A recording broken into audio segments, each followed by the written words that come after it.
Yes, welcome to our channel once again.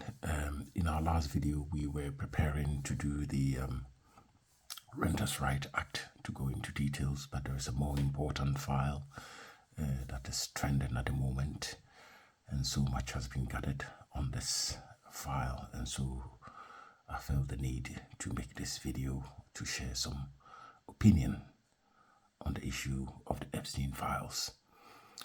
In recent times, I've spent a great deal of time just listening to some debates, arguments on LBC, Tom Swarbrick's show, just to gather opinion of what the nation is thinking about the effects of the Epstein files on the UK political and economic scene.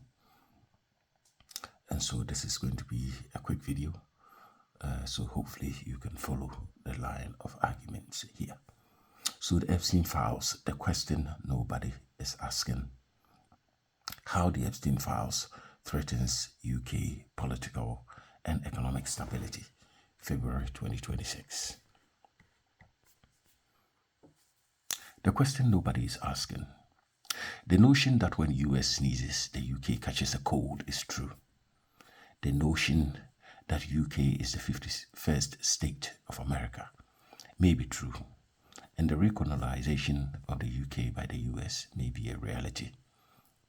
Look around you for the recent cultural and economic shift in the UK, and this reality may hit you hard. Why do I begin with such statements on the Epstein files, which was released on the 30th of January 2026? Because the original cry for the files to be made public was targeted towards American politics and powerful political personalities. However, upon release of the 3 million page document of the 6 million page held by the US Justice Department, the UK casualties have been felt more than any powerful personality in the US. In the UK, heads that are rolling are the Prince of Darkness, Lord Mandelson, Prince Andrew, the PM's aide, Morgan Sweeney, who advised the PM for the appointment of Lord Mandelson as UK-US ambassador, and the weakness of the position of the UK Prime Minister, Sir Keir Starmer. The Epstein files, more questions. I have listened extensively to debates on Tom Swarbrick's LBC radio talk show to assess the national mood on the Epstein files amid the negative developments that threatens UK political leadership and the potential economic stability. The question I asked is that, is our attention diverted towards the wrong things by the Epstein files? Is the nation going to allow itself to be damaged politically and economically by issues across the Atlantic? But the most important question is, why did the US Justice Department allow Jeffrey Epstein to operate his pedophilia business for decades, build victims upon victims, before releasing 3 million out of a 6 million page document? What is the motive of the US Justice Department in doing this? Is more truth being hidden by the partial but lengthy release of the Epstein files? Is there any truth hidden in plain sight to divert attention? Can the US Justice Department be held accountable for compensating the victims who suffered under their watch whilst Epstein and Ghislaine Maxwell destroyed the lives of young girls? Could the US Justice Department be held accountable for the indecent release of images of vulnerable victims? How can any victim face such powerful institution for justice in the part they played? And indeed, they did play a part, because if you see any wrongdoing and you allow that to fester for decades before responding, then that really places you as an accessory of that particular crime. Other important questions, the Epstein files.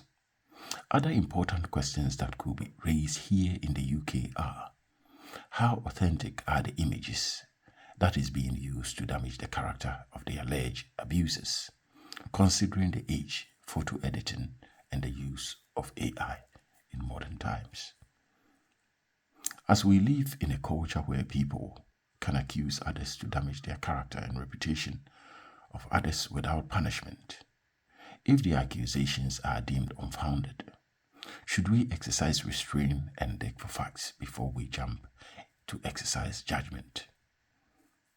Should we introduce a system of automatic backlash and punishment, of jail term or extensive defamation payment if accusations are known to be unfounded? The accuser's character and reputation is mostly permanently damaged even if the accusation is unfounded. The next question is, why do we allow alleged wrongdoing to fester for decades before such acts are exposed? Imagine living next door to a serial killer and witnessing the killer murder young girls for decades while you stay in your house and take notes. This is the question the U.S. Justice Department should be answering to the public. Is the U.S. Justice Department complicit to the Epstein pedophilia file? One may say yes. Is there a need for the nation, law enforcement, and the people to exercise restraint and view the Epstein files and its effects in the UK from a balanced perspective before passing any form of judgment? And once again, I will say yes.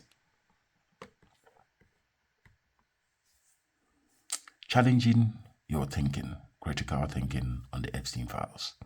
This video aims to challenge your thinking on the Epstein files. Look out for the motives of the author of the information.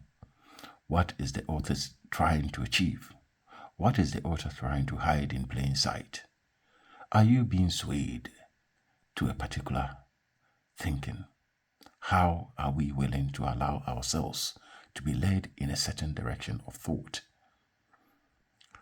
Let us get into the Epstein files and how it threatens to destabilize UK politics, the UK economy, and the potential of unleashing a Labour Party leadership contest due to the failed appointment of the Prince of Darkness, Lord Mandelson, as US Ambassador by the UK Prime Minister Sir Keir Starmer.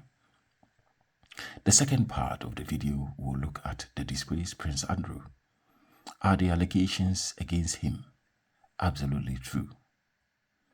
What was the lifestyle of the then young prince 25 years ago? Would you have lived a better life than him as a prince? Or would you consider John 8:7, where Jesus said, "He that is without sin amongst you, let him first cast a stone at her"?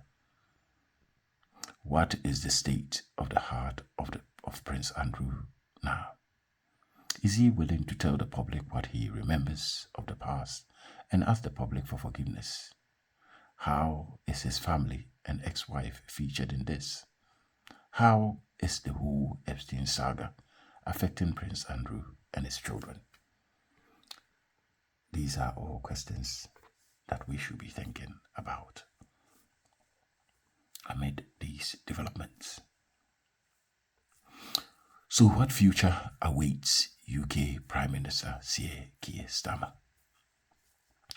The UK Prime Minister Sir Keir Starmer took office in July 2024. Since then, he has stabilized the political turmoil he inherited from the Tory party, led by Rishi Sunak. The pound is stronger and stable against the US dollar today. There is clear and stable political and economic leadership within the Labour Party and the nation as a whole. You may or may not agree, but this is a fact as compared to the mess caused by the Tories. The British public may have short memory and may have forgotten how the Tory under David Cameron cost this nation economically and the bill they left the taxpayer, i.e. the perpetual cost of paying 5 prime ministers instead of 1. The out-of-office payments to David Cameron, to Theresa May, Boris Johnson, Liz Truss and Rishi Sunak, and the mess of COVID and Partygate. Prime Minister Sir Keir Starmer has steered the UK economic and political stability since July 2024 and seemed to be doing a good job. He's a decent man and does his job with integrity. I disagree with his policy or no policy of curbing price rises in all aspects of UK economy, which has been left to run wild and free without control, whilst wages remain low or stagnant. However, political and economic stability and control is a job he does well. My question is, are we willing to take a good man from his job for an error of judgment of appointing the Prince of Darkness, Lord Mandelson, as UK-US ambassador? The PM has apologized to the victims of the Epstein files. He is probably the only national leader who has said sorry to the victims. He has admitted his error of judgment for appointing Lord Mandelson as UK-US ambassador. The PM's top aide, Morgan Sweeney, who advised him for the appointment of the Prince of Darkness, has resigned. My question is, what else can the Prime Minister, Sir Keir Starmer, do to show remorse? Could you have done a better job than him? Lord Mandelson is a lord in Britain, in British politics, because of the political experience and respect he has crafted for himself over the years. His known sexuality may have masked any suspicion in which divulging sensitive information to Epstein. Therefore, anyone, including the PM, may have misjudged their perception of the man.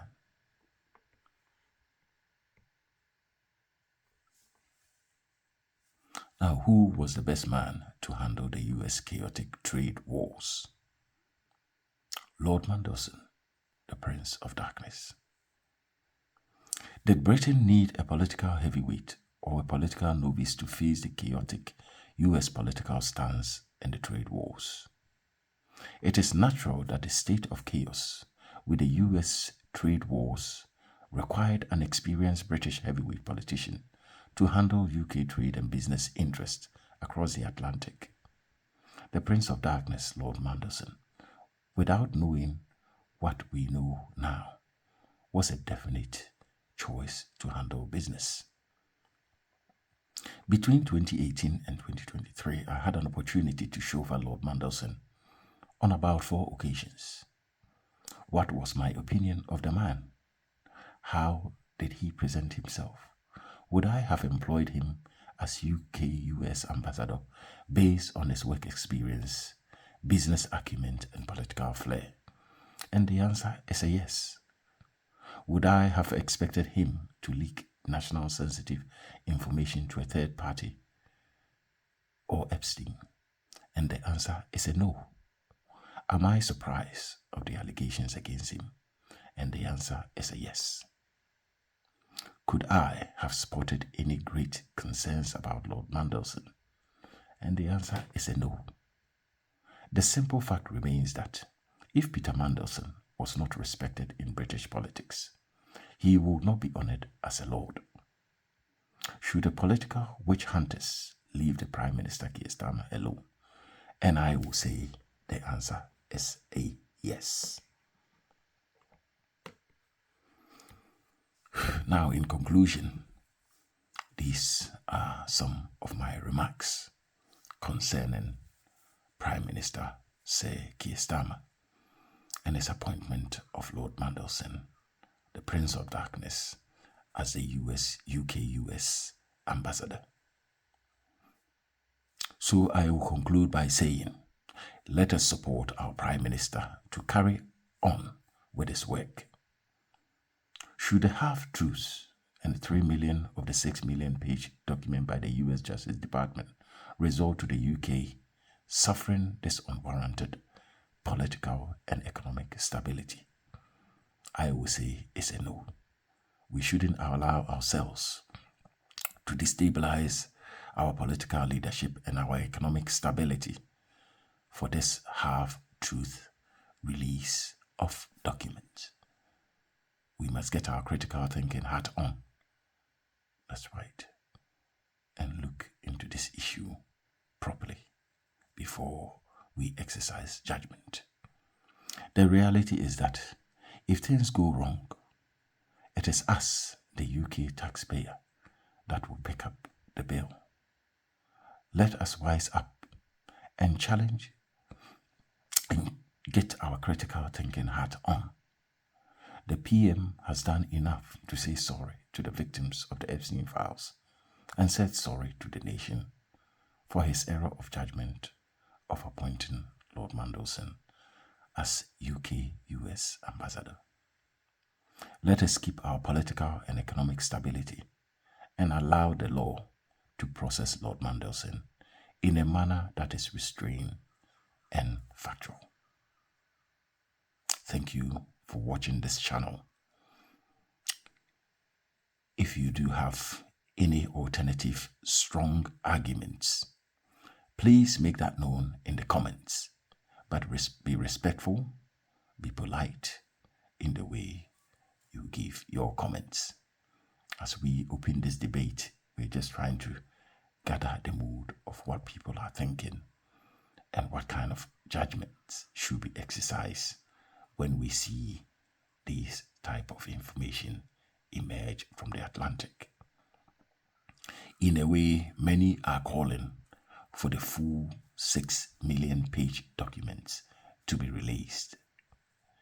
It is hard to understand that the US Justice Department could build a file that is made of 6 million pages, watching for Epstein to carry out his activities or pedophilia activities for this length of years before releasing this information.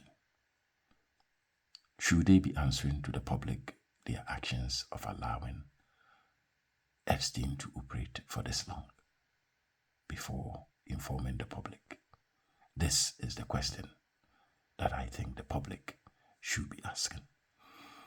So thank you for watching our channel, and hopefully we'll see you the next time with the second part of this video that is directed purposely on the disgraced Prince Andrew and his family. Thank you for watching.